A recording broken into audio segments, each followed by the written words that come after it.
Hi friends, నేను చెప్తున్న శ్రీ వివేకానంద జీవిత చరిత్రలో పార్ట్ 30లో శ్రీ రామకృష్ణ మఠ ప్రతిష్టాపన ఆదర్శాల గురించి చెప్తున్నాను. ఈరోజు నేను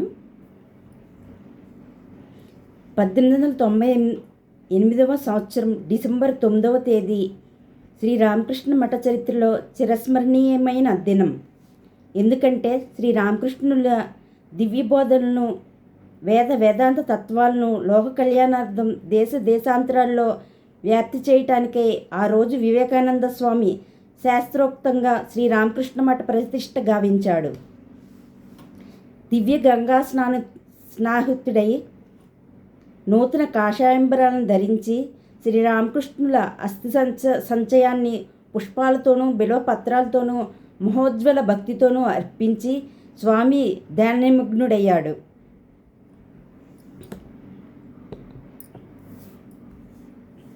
కొంతసేపటికి ధ్యానం నుంచి బయటపడి శిష్యబృందం తనను అనుగమించగా గురుదేవుల అస్తులున్న పాత్రను కుడిభుజం మీద ఉంచుకొని శంఖ ఘంటారావాలు మిన్నుముట్టుతూ ఉంటే నీలాంబర ముఖ్యోపాధ్యాయుడి ఉద్యాన గృహం నుంచి నూతన మఠ ప్రదేశానికి అర్థించాడు. దారిలో స్వామి ఒక శిష్యుడికి ఇలా చెప్పాడు. గురుదేవుడు ఒకప్పుడు నాతో ఇలా అన్నాడు, నన్ను నీ భుజాల మీద ఉంచుకుని నీ ఇష్టం వచ్చిన చోటకి ఎక్కడకు తీసుకువెళ్ళిన అల్ప కుటీరానికి కానివ్వు, చెట్టు కిందకి కానివ్వు, అక్కడికి వెళ్ళి నివసిస్తాను. ఆ కరుణాపయోనిధి వాగ్దానం మేరకే భావి మఠ ప్రదేశానికి అతన్ని నేను తీసుకుపోతున్నాను. అనుచరుల హృదయాల్లో విశుద్ధత, పవిత్రత, విశ్వ మానవ ప్రేమ మొదలైన అతడి దివ్యాదర్శాలను ఎంతవరకు అతడి నామం ప్రేరేపిస్తుందో అంతవరకు అక్కడ నిశ్చయంగా అతడు వెలిసి ఉంటాడని గ్రహించు. మఠ ప్రదేశంలో ఒక దివ్యాసనం మీద గురుదేవుడి అస్తులుంచబడి పాత్రని ఉంచి స్వామితో పాటు భక్తులందరూ అఖండ భక్తిపూర్వకంగా సాష్టాంగ వందనం ఆచరించారు. తర్వాత శాస్త్రోక్తంగా పూజలను విరజాహోమాన్ని గావించి స్వయంగా స్వామి పాయాసం వండి శ్రీ రామకృష్ణ భగవానుడికి అర్పించాడు. ఆ సమయంలో స్వామి భక్త బృందంతో ఇలా పలికాడు. సోదరులారా, యుగావతార పురుషుడైన గురుదేవుడు శాశ్వతంగా ఇక్కడ వెలిసి బహుజన జనహితార్థం, బహుజన సుఖార్థం ఈ స్థలాన్ని సర్వమత సామరస్య నిలయమైన పుణ్యక్షేత్రం అనర్చమని మీరంతా మనస్ఫూర్తిగా ప్రార్థించండి. వినమిత శిరస్కులై బద్ధాంజులురై అందరూ భగవంతుని ప్రార్థించారు. నాటి స్వామి దివ్యోత్సాహం వర్ణాతీతం. స్వామి ఇలా వచించాడు. పరమేశ్వర సంకల్పంతో నేడు అతడి ధర్మక్షేత్రం ప్రతిష్ఠితమైంది. 12 ఏళ్ళ నుంచి నేను తలదాల్చిన భారం నుంచి నేడు విముక్తుణ్ణి అయినాను. ఇప్పుడు నాకొక దివ్య దృశ్యం కనబడుతోంది. ఈ మఠం సకల విద్యలకు సాధనలకు దివ్య నిలయం అవుతుంది. మధ్య భాగంలో సన్యాసులు నివసించగా పవిత్ర గృహస్థులు పారమార్థిక విశ్వవిద్యాలయమైనట్టి ఈ మఠం చుట్టూ పరిసరాల్లోనూ ఇళ్ళు కట్టుకుని నివసిస్తారు. దక్షిణ భాగాన ఇంగ్లాండు, అమెరికా నుంచి భగవానుడి అనుచరులు వచ్చి నివసిస్తారు. స్వామి ప్రకటించిన మఠాదర్శి నియమాల జాతీయ విద్యా విధానాన్ని గురించి, దేశోద్ధరణ పద్ధతిని గురించి స్వామి భావాలను వెల్లడిస్తాయి. స్వామి ఒక శిష్యుడికి ఇలా చెప్పాడు. ఇక్కడ ఉద్భవించే ఆధ్యాత్మిక శక్తి ప్రపంచం యావత్తు వ్యాపించి జనులకు నూతన ఆశయాలను, నూతన దృక్పథాన్ని కలిగిస్తాయి. జ్ఞానకర్మ భక్తి యోగాలను సన్మయించే దివ్యాదర్శాలు ఇక్కడి నుంచే వెలువడి వ్యాప్తం నొందుతాయి. చైతన్య విరహితులై నిర్జీవులై ఉన్న జనం ఇక్కడ సన్యాసుల సంకల్ప మాత్రాన్నే పునరుజ్జీవితులై సమయం వస్తుంది. ప్రాచీన గురుకుల విధానం అనుసరించి ఇక్కడ ఒక విశ్వవిద్యాలయం స్థాపించబడి అలరారుతుంది. దానిలో వ్యాకరణం, వేదాంతం, వివిధ కళలు, వేదశాస్త్రాలు, సాహిత్యం, ఆంగ్లము బోధించబడతాయి. ఇక్కడ విద్యార్థులు బ్రహ్మచారులు. వారికి భోజనాది సౌకర్యాలను మఠమే సమకూరుస్తుంది. 5 ఏళ్ల శిక్షణానంతరం ఈ బ్రహ్మచారులు ఇంటికి వెళ్ళి గృహస్థ జీవనం అవలంబించటానికి కానీ, ఇక్కడ పెద్దల అనుమతితో సన్యాసం స్వీకరించడానికి కానీ స్వతంత్రులై ఉంటారు. ఈ బ్రహ్మచారుల్లో ఎవరినైనా అవిధేయుడై ఉంటేనో దుష్టవర్తుండై ఉంటేనో వారిని వెళ్ళగొట్టే అధికారం మఠాధికారులకు ఉంటుంది. విద్యా విషయాల్లో జాతి భేదాలు పాటించబడవు. అప్పుడు శిష్యుడు దేశంలో మళ్ళా గురుకుల విధానాన్ని నెలకొల్పుదామా మీ అభిప్రాయం అని అడిగాడు. అందుకు స్వామి ఇలా జవాబిచ్చాడు: నిస్సందేహంగా అవశ్యం నెలకొల్పాలి. ఆధునిక విద్యా విధానంలో బ్రహ్మ విద్యకు కించెత్తు స్థానం లేకపోవటం ఎంత శోచనీయం. బ్రహ్మచర్య పద్ధతిని పునరుద్ధరించాలి. అయినా కాలానుగుణంగా కొన్ని మార్పులు చేయవచ్చు. శ్రీరామకృష్ణుల పేర ఒక అన్నసత్రాన్ని ఇక్కడ నెలకొల్పి దరిద్రనారాయణులకి అందరికీ బిచ్చమెత్తి అయినా సరే ఎల్లవేళ్ళ తృప్తిగా భోజనం పెట్టాలి. ప్రథమ కర్తవ్యం అన్నదానం, రెండవది విద్యాదానం, తర్వాత జ్ఞానదానం. జనాన్ని నిజమైన మనుషులను చేయాలంటే వీటిని సమన్వయించి తీరాలి.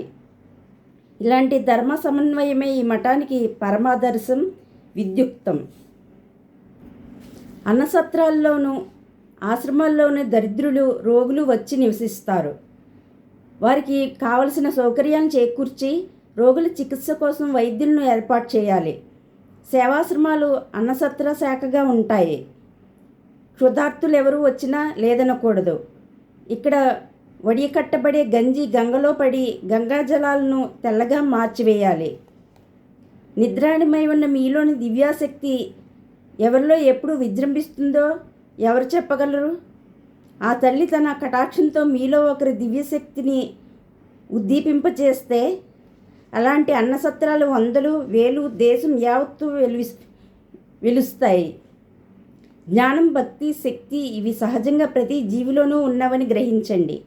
ఇవి వ్యక్తం కావడంలోని తారతమ్యమే జీవుణ్ణి అధికుడిగానో అల్పుడిగానో చేస్తాయి.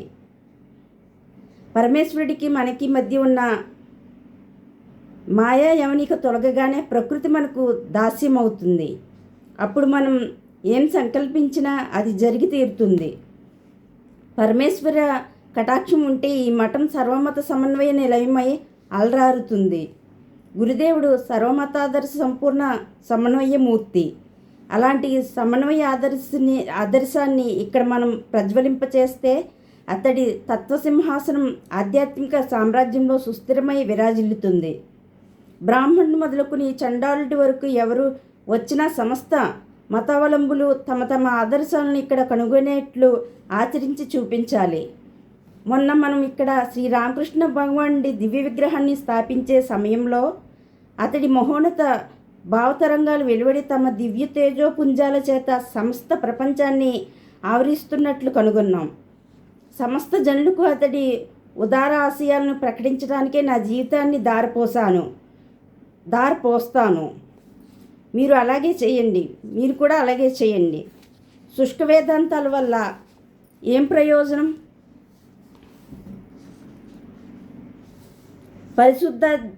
పరిశుద్ధాద్వైత తత్వాన్ని మన నిత్య జీవితాల్లో అనుష్ఠించి చూపాలి. ఈ అద్వైత విధానాన్ని ఇంతవరకు అరణ్యాల్లోనూ గుహల్లోనూ దాచి ఉంచారు. ఈ తత్వామృతాన్ని వెలికి తీసుకువచ్చి బాహటంగా ప్రపంచానికి అంతటికీ పంచిపెడతాను. ఈ కార్యం వనర్చడానికి నేను